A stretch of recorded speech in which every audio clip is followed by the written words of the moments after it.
안녕하세요, 작가 정성원입니다. 오늘은 면접 1분 자기소개 어떻게 하는지 한번 알려드려 볼게요. 면접 1분 자기소개 자신 없으시는 분들은 끝까지 봐주세요.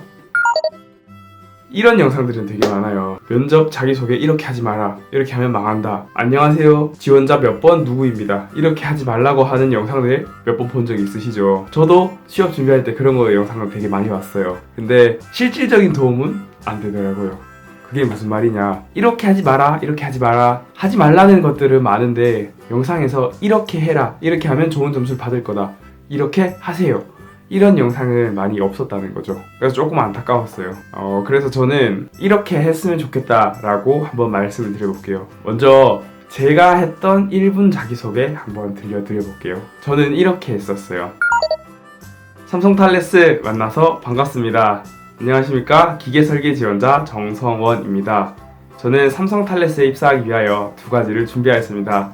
첫째, 설계 능력입니다. 총 11과목의 설계 과목을 이수하며 기계공학의 전체적인 설계 능력을 길렀습니다. 특히 신속 정확하게 도면을 수정하는 능력을 길렀습니다. 둘째, 끈기입니다. 총 22일간의 무전여행 493km의 국토대장정을 통하여 한 발 한 발 앞으로 나아가는 끈기를 길렀습니다. 이 두 가지를 통해 삼성탈레스의 매력적인 신입사원이 되고 싶습니다. 삼성탈레스 만나서 반갑습니다. 딱 이렇게 했거든요. 어려운가요? 쉬운가요?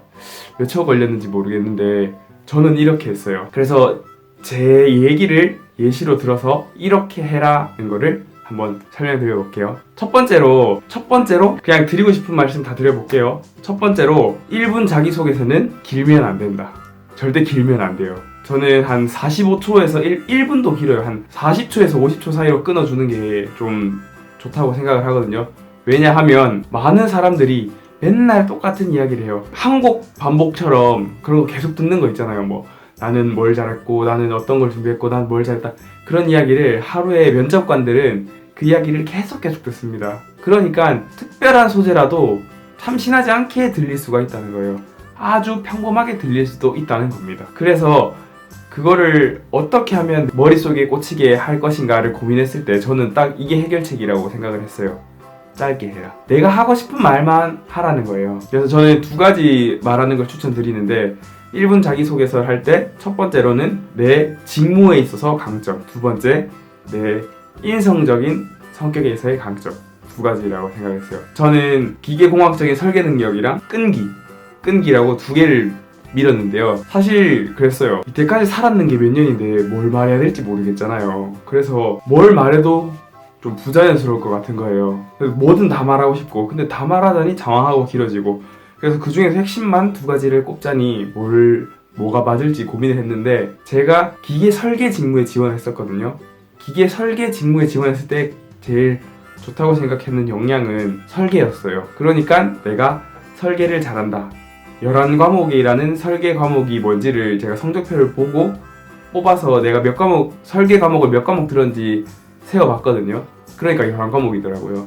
그리고 그 중에서 이 회사가 제일 필요로 하고 내가 가장 잘 할 수 있는 게 뭔가, 남들보다 더 뛰어나게 할 수 있는 게 뭔가 라고 했을 때 신속 정확한 도면 수정 능력, 그거를 말씀드린 거죠. 딱 그 부분만 말씀드렸어요. 그리고 이것만 이야기하니까 조금 짧다고 싶어서 저는 하나를 더 이야기를 했습니다. 끈기. 이거는 사실 제가 설계에 지원을 했든 생산관리에 지원을 했든 생산기술에 지원을 했든 마케팅이든 영업이든 뭐든지 끈기는 어디에다 다 쓸 수 있다고 생각을 하잖아요. 근데 뭐 기계공학의 신속 정확한 도면 수정 능력, 이거는 설계에서 많이 필요하고 뭐 마케팅이나 영업관리에서 필요 없을 수 있어요. 이런 게 바로 직무 관련 강점이고, 요거는 공통적인 관점, 인성적인 관점. 저는 그 중에서 끈기를 밀었습니다. 사실 업무를 하다가 끈기가 많이 필요하잖아요. 그러니까 인간관계나 아니면 다른 모든 걸 할 때도 저는 끈기가 가장 필요하다고 생각을 하거든요. 제 삶이 그렇게 살아왔었고요. 뭐랄까, 하나를 하더라도 정말 진득하게 합니다. 유튜브도 그렇게 할 거고요. 뭐든지 저는 이렇게 진득하게 하는데, 그러면서 되게 많이 내가 스스로 성장이 되고 한 분야의 전문가가 되고 그렇다는 걸 느낀 적이 있거든요. 그래서 저는 그거를 이야기한 거예요. 어떤 느낌인지 이제 아시겠죠? 요약하자면 첫 번째, 길게 하지 마라, 짧게 해라.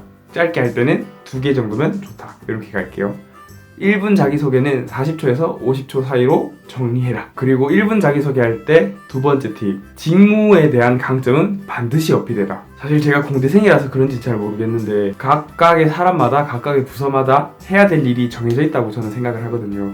그래서 그 정해진 일을 잘할 때 조직이 효율적으로 돌아가고 회사에서 더 큰 수익을 내고 시간이 남아서 다른 곳에 더 투자를 할 수 있다고 생각을 하는 그런 주의예요. 왜 그런지 모르겠는데 저는 그렇게 생각을 하거든요. 그래서 제가 제일 중요하다고 생각하는 거는 어떤 주어진 일을 시켰을 때 그 주어진 일을 잘한다 라는 거가 가장 중요하다고 생각해요, 면접에서.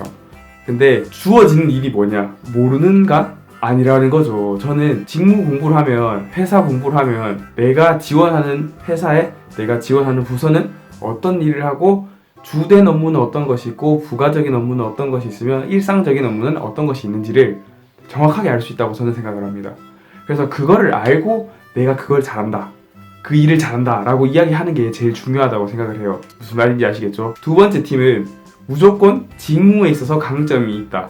내가 너희 부서에서, 너희 회사에서 어떤 일을 하는지 잘 알고 있다.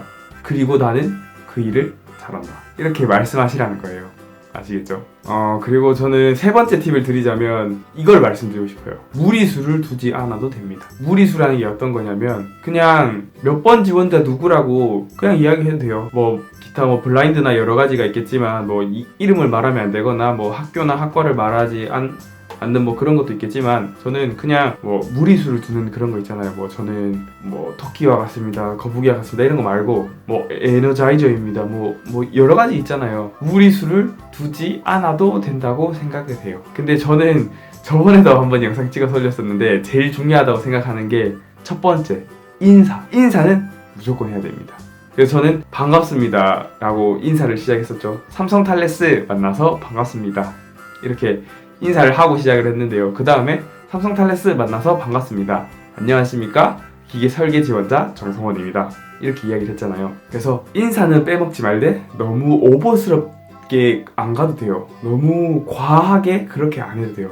그냥 항상 그냥 약간 미소만 머금고 있으면 괜찮다고 생각을 합니다. 너무 막 허롤롤롤롤롤 안 해도 괜찮을 것 같아요. 저는 일하는데 그게 제일 중요하다고 생각을 하거든요. 예의 바르고 말 잘 듣고 일 잘하는 사람. 저는 그렇게 생각을 하거든요. 회사가 제가 생각하는 게 아니라, 다시 갈게요. 제가 그렇게 생각을 하는 게 아니라 회사가 그렇게 생각을 합니다. 어떤 신입사원이 좋은 신입사원이냐, 회사에서 어떤 일을 하는지를 알고 내가 그걸 잘하는 신입사원. 왜냐면 회사는 일을 하려고 출근을 하는 거잖아요. 근데 내가 이 회사가 뭘 만드는지도 모르고 어떤 업무를 하는지도 모르고 심지어 그걸 내가 잘하는지 못하는지조차 모른다? 이런 신입사원은 뽑고 싶지 않을 거예요. 저라도 그럴 것 같아요. 여러분들은 그럴 것 같으세요? 여러분이라면 여러분을 뽑을 것 같으세요? 왜 그럴 것 같으세요? 그걸 확실하게 알아야 된다는 거죠. 내가 지원한 회사가 주력으로 어떤 일을 하고 있는지, 내가 지원하는 부서가 어떤 것을 주력으로 하고 있는지를 잘 알고 1분 자기소개서를 좀 더 매력적으로 하면 됩니다. 정리를 하자면 이렇습니다. 첫째, 1분 자기소개서를 너무 길게 장황하게 하지 마라. 40초에서 50초가 가장 적당하다. 그리고 둘째, 전공 능력, 내가 지원한 직무에 대한 능력을 어필해라. 전공 능력을 어필하라는 게 아니에요. 직무에 관련된 업무를 잘하는 데 필요한 스킬이 좋다고 이야기하는 겁니다. 공부랑 이 또 업무랑은 또 다르죠. 그래서 업무를 잘한다라고 어필을 해주세요. 공부를 잘한다고 어필할 필요 없어요. 어떤 업무를 어떻게 구체적으로 왜, 예를 들어서 어떤 것들이 있는지까지도 준비해 가서 말하는 거죠. 1분 자기소개할 때는 하나의 예시만 들어도, 대표적인 거 하나만 들어도 괜찮을 것도 같고요. 그리고 세 번째는 오버액션 안 해도 된다. 무리수를 두지 않아도 된다는 걸 말씀드리고 싶어요. 그리고 인사 빼먹지 말고. 저는 이거 세 가지면 충분하다고 생각을 하거든요. 딱 이거 세 가지, 이 세 가지만 준비하시고 1분 자기소개 한번 준비해보세요. 많은 도움을 드리고 싶은데 제가 한 분 한 분 찾아가서 이건 잘됐다 잘못됐다 하고 말씀드리기가 어려우니까 밑에 댓글로 한번 달아봐주세요. 뭐 1분이니까 그렇게 길진 않겠죠. 그리고 너무 길게 하지 말라고 했잖아요. 이 정도로 했을 때 어떤 거 같으세요? 라고 밑에 댓글로 달아주시면 제가 어떻게 하면 괜찮을 것 같다고 코멘트를 달아드릴게요. 당연히 댓글 다시기 전에 지원하는 회사랑 내가 어떤 전공이고 어떤 사람인지를 간략하게 이야기를 하시고 말씀을 해주시면 훨씬 더 좋겠죠. 오늘은 1분 자기소개를 어떻게 준비하는지를 한번 말씀드려봤는데요. 도움이 되셨나요? 저도 취업을 엄청나게 많이 준비를 했잖아요. 오랫동안 했고 잘 못했고, 그리고 제가 뭐 그렇게 엄청나게 좋은 학교를 나온 것도 아니에요. 평범한 지방 사립대학교를 나왔습니다. 그런데도 삼성이라는 대기업에 입사를 했죠. 저는 이 1분 자기소개의 영향이 정말 컸다고 생각을 하거든요. 근데 제가 여기 평범한 지방 사립대 학생이 삼성이라는 대기업에 설계 직무로 들어갈 때 정말 많은 생각을 했는데, 그때 생각나는, 지금까지도 활동하면서 생각나는 가장 중요한 3가지를 말씀드렸습니다. 도움이 되셨으면 좋겠네요. 일단 오늘 영상은 여기까지 할게요. 도움이 되셨으면 구독과 좋아요 많이 눌러주시고요. 좀 영상을 보기 불편했거나 안 좋았으면 싫어요 눌러주세요. 그러면 오늘 영상 여기까지 할게요. 밑에 댓글 달아주시면 제가 한번 꼼꼼히 봐드릴게요. 안녕.